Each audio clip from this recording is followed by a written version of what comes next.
Welcome to Education Today. I'm Madison Kunst. And I'm Kayla Rosenkrantz of Katanning High School in the Armstrong School District. Tonight we are covering a topic that will bring together two of our district's communities. For the last several months, a new building has appeared on the skyline of our district as you cross the Graff Bridge just outside of Fort City. This building, of course, is Armstrong School District's new secondary building. This building will usher in a new exciting chapter of the district and its students. The possibilities for this building and the offerings it will have are endless. Of course, there's a lot of planning and preparing that goes into opening a new building such as this. So we brought in a few guests who are key parts of this process. Welcome to Education Today. Would you please introduce yourselves and your current roles with the district?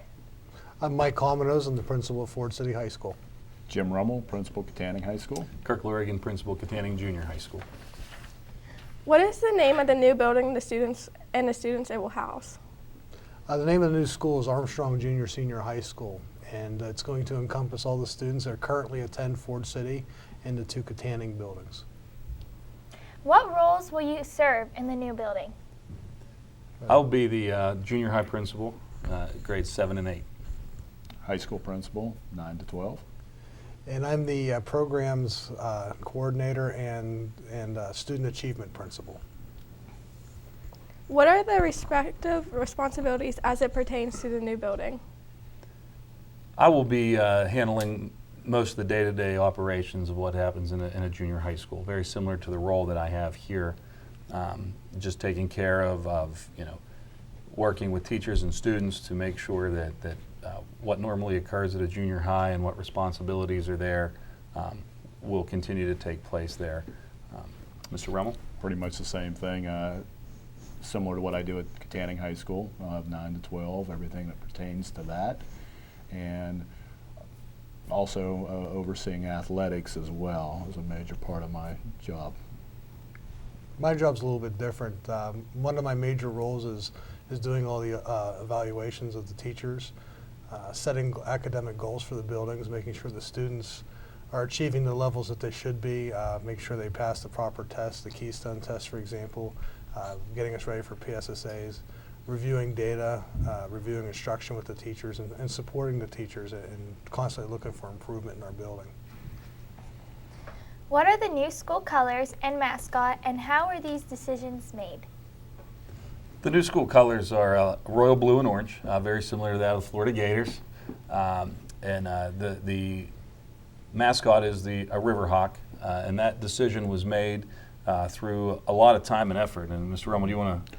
Yeah, we had a survey with the students. We got all the students involved. They took a survey of all the different names. We had a committee that started off with that, and we came up with a list of different names, and we narrowed it down to, and basically we came up with Riverhawks. It was a long process, but we're very happy with that name.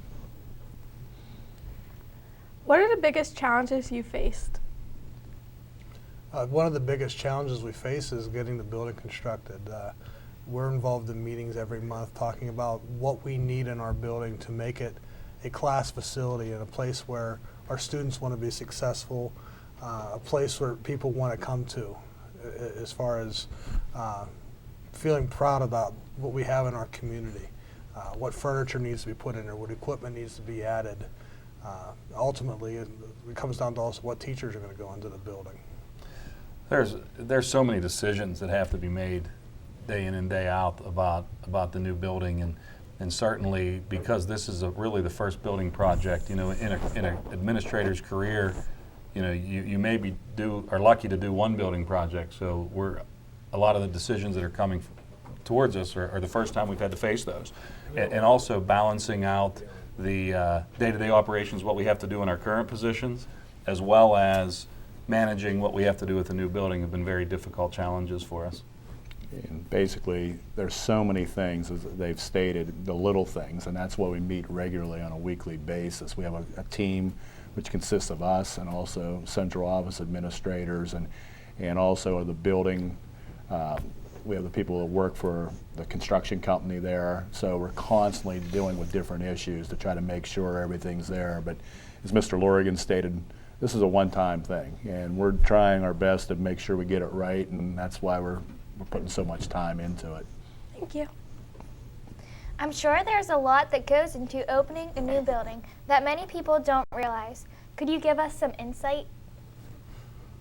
Well, there are so many decisions. Mr. Kamenos had touched base on what furniture is going to be taken from 3 schools into 1. How many student desks, how many teacher desks, how many chairs, how many tables, what equipment's going from certain departments like the art department, which kilns are you going to take, what technology is going in, and that's just something that's just one of hundreds of decisions that have to get made.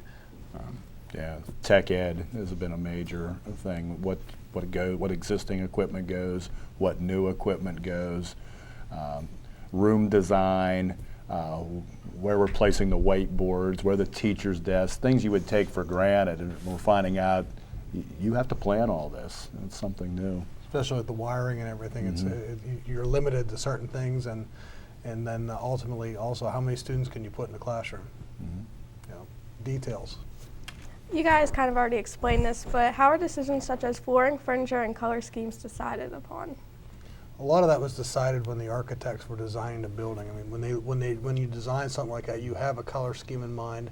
You have an idea what the walls are going to look like, what kind of tile you're going to put down, and all those are laid out in the specifications from the architect. And then we go down through and fine tune it. Anytime we make a change, that's an additional cost. Sometimes you get money back, sometimes you have to pay more money, depending on the types of changes that you make. Ultimately, those changes are made at the school board level. We just make recommendations in that direction. Okay. What benefits will this new building provide to the students and the district? They're endless. The benefits are going to be incredible for the community and most importantly the students. You know, the class offerings are going to continue to grow. The challenge and the competition and the competitiveness of what students have to do day in and day out is going to prepare them better for college and for the future.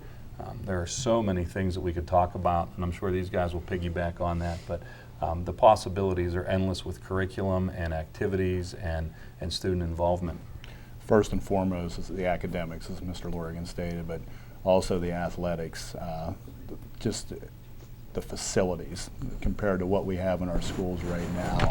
Even when the people came up initially for the tour, everyone was amazed by the 2 gyms, the fitness room, the wrestling room, and it's just, we're excited about it. We're excited because our students are going to be excited when they come there. This is something that our kids really deserve. And well, in addition, you know, we're looking at a 1,000-seat auditorium. We tried to update some of the things that we've put in there as well, music programs, the arts in general. Hopefully we enhance the facilities that we currently have into something bigger and better. Bottom line, again, we want this building to be a showpiece for our community, and we want people to actually want to come to Armstrong School District and Armstrong High School in particular. If they're thinking about relocating a family or whatever that may be. Hopefully we can get some new blood also in this community and continue to help be a spark plug to help the community grow. What kind of equipment, if any, would a district be able to save money on by utilizing at the new building? One of the biggest savings I think we've made was probably in tech ed. We were able to recycle and reuse a lot of the machines, even though we were looking to enhance the curriculum at the same time. The art rooms, we're bringing in some of our current equipment that we have right now. All the student desks are going to come from our current schools. That's the main parts. Oh yes, computer technology is also staying the same. Whiteboards, yeah. Is there anything else related to preparing for the new building or the different intricacies related to it that you'd like to mention here? That's a wide open question. Yeah, yeah. I mean, the intricacies, we could turn this into a 3-hour show, but I know that we want to probably try to cut it down a little bit. But there are just so many things that go on, as we mentioned before, the day-to-day operations of a building that I know as we prepared and became excited about being part of the planning process that we weren't even prepared for, that we have to sit back and simple decisions such as you know, even though the flooring was laid out for us, there were still 4 or 5 options that were within the budget that we had to talk about. And when you sit down and you think about the importance of this is a decision that's going to be part of a building for at least 20 to 25 years, and knowing that we're a part of it, it takes a lot of time to really sit back and make sure that those decisions are the right ones. Time and pressure. We want to make sure we do this right for Yes. everybody. A lot of people are really working hard behind the scenes to make sure we do get this right. Okay, thanks very much. We're going to take a short break and we will be right back with Armstrong School District's Education Today. Stick around.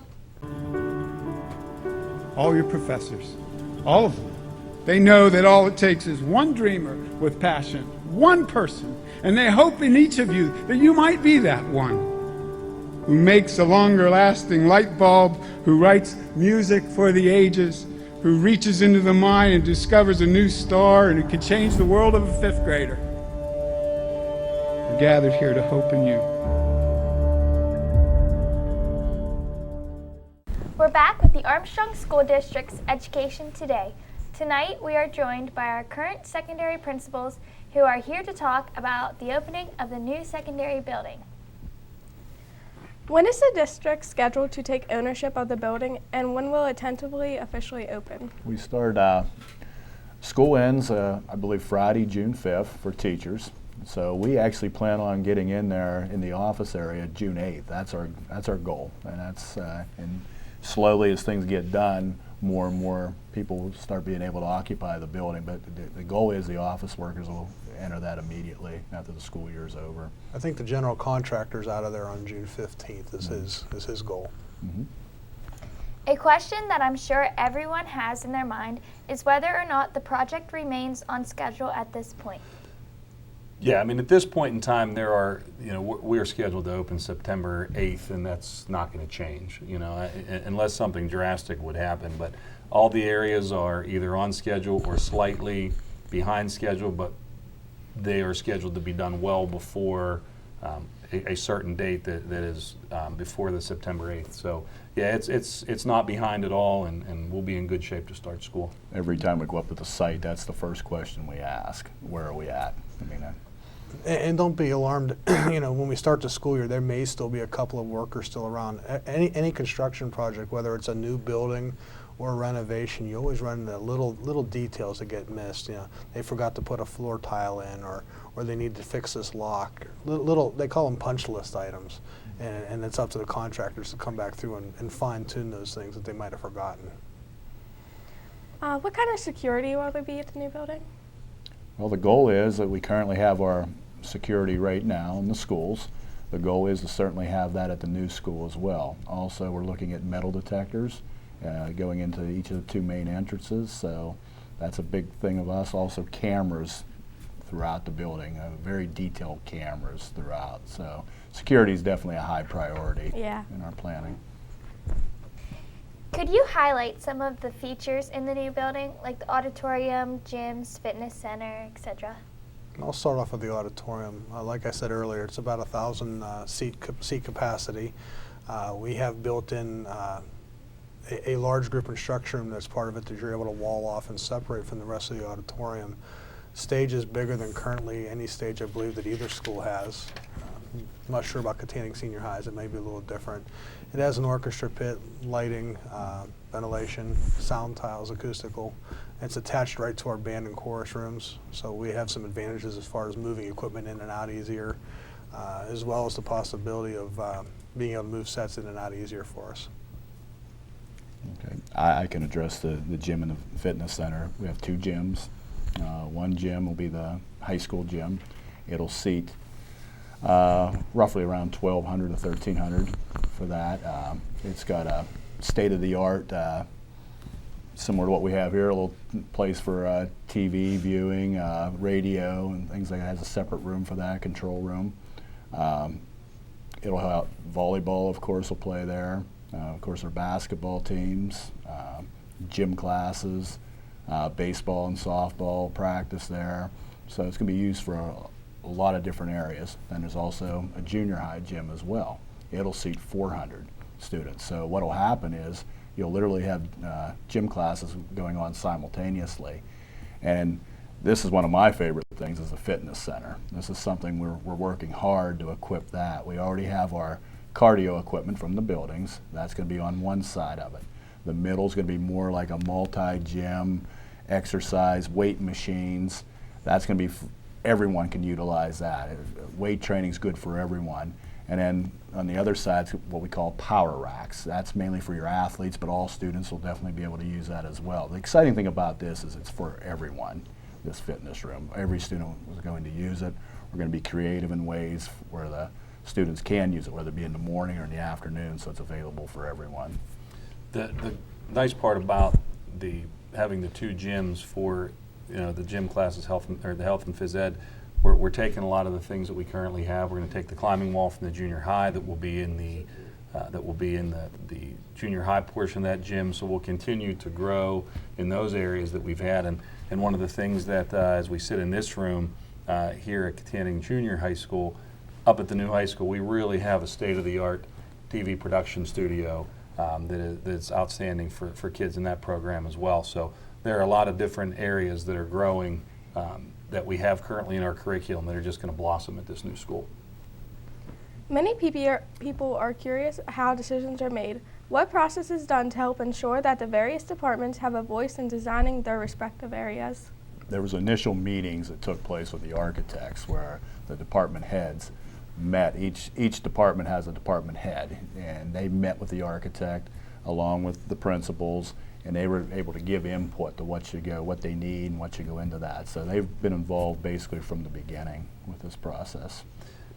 And as with any process, difficult decisions are made. So even though a lot of people had insight, there were decisions that had to be made that were difficult. So while everyone's had an input on their decisions and on their planning of their various departments, there were certain things that either were impossible because of the design and layout, or because it was not cost efficient for the project. So we, as an administrative team and a team that meets regularly, and we've involved the staff and teachers in those decisions, we've had to make some difficult decisions, but everyone has been involved as we've tried to be fiscally responsible with this project and with getting everything ready.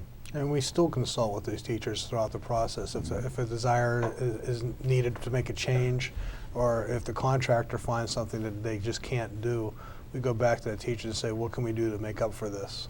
And try to do our best to make sure it's taken care of. Ideally, we'd like to have everything new for a new building, but that just isn't realistic. So you have to make some tough decisions with that, what comes up used and what's going to be bought new. How difficult is it to organize and include all of the suggestions that these departments bring? It's nearly impossible to get everything that they want, and it's not realistic, because obviously, when an individual's building a house, you want to build a dream house. Everybody wants a swimming pool with a waterfall in the backyard. Everybody wants this gorgeous fenced-in place so their kids can play outside. But financially, it's not possible, and it's the same concept that we take into a new school.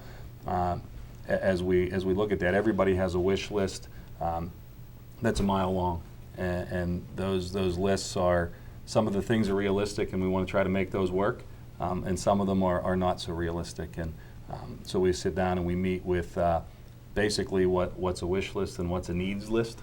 And we try to work from both of those lists and build the departments as best we can without sacrificing the integrity of the educational opportunities for our students. Ultimately, it goes back to the student needs, and that's what we're trying to do here. Every decision we make, that's the main focus. It's on the student. Is there anything that this new school will be able to offer to students or community that is not possible or offered currently? Well, I believe I'll go back to the auditorium. I feel like I'm focusing on that a lot, but when you look back at the auditorium with the size of the stage, we'll be able to host regional and district course and band festivals a lot easier than we currently do. For example, at Ford City, we would have to build an extension on the stage to be able to do that, to fit the number of students that they require. Currently, I think only West Shamokin has the size stage that's appropriate for that size of a venue. Junior high festivals I know have been held at Katanning and in my building as well at Ford City. That's just one example. Basketball facilities, our goal is to have district playoffs. Like last week I went to a game, it was Indiana and Highlands. We would be perfect. We're right in the middle of that. So we have lofty goals of that. Hosting volleyball playoffs. So we want to showcase what we have. We're very proud of this, what we've put together here. So we want to bring people into it. I also think as we continue to build our curriculum within, we'll find that there are going to be a variety of different educational opportunities that we can offer. When we build our schedules within our own schools currently, we are limited a lot of times by the courses we can offer, because maybe there's only 2, 3, or 4 students that sign up for that class. Where now we will, with the number of students increasing under one roof, those numbers will drop to 8, or will raise to 8, 12, 14, and we'll be able to offer more advanced courses or courses that are more specific to student needs. If those student interests in something like business or music, or even someone who's advanced and wants to get into more engineering and sciences, those classes will be offered more frequently and give us an opportunity as an administrative team to grow those areas for student needs and development and acceleration through our curriculum. There's been a lot of discussion on the athletics at the new building. Can you tell us what the tentative plans are for athletics next year? The ones at the new building, basically, of course, we're going to have basketball, volleyball. Right now, with the outside events, we'll start with the fall. Football right now, the current plans to play at Katanning. Okay. Practices will be at Ford City. Baseball, we'll be playing at Ford City, baseball field. Softball has not yet been board approved yet for softball. The same with golf. We're going to be having those decisions very shortly. Cross country, we're going to design a course around our property. We're excited about that. We have a student right now at Katanning High School, Nathan Goldner, is spearheading that for a project for Eagle Scout. So we're excited about that as well. As far as the spring, of course, track would be at Ford City. Said baseball, I already talked about baseball, be at Ford City as well. And I think I did I miss any? No, all the indoor sports obviously will be on campus. Correct. And the outdoor sports, we take the facilities that we currently own. Swimming will still be practicing at the YMCA.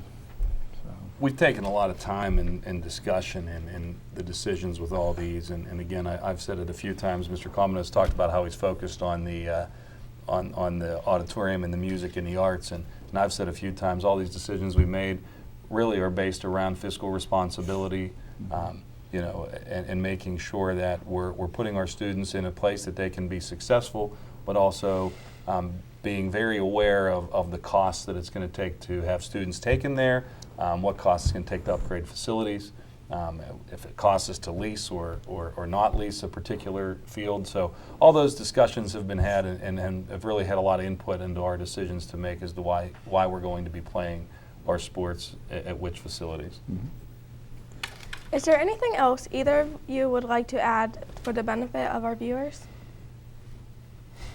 I just like, this has been really a wonderful process, and I'm very pleased to be a part of what's happening in the community.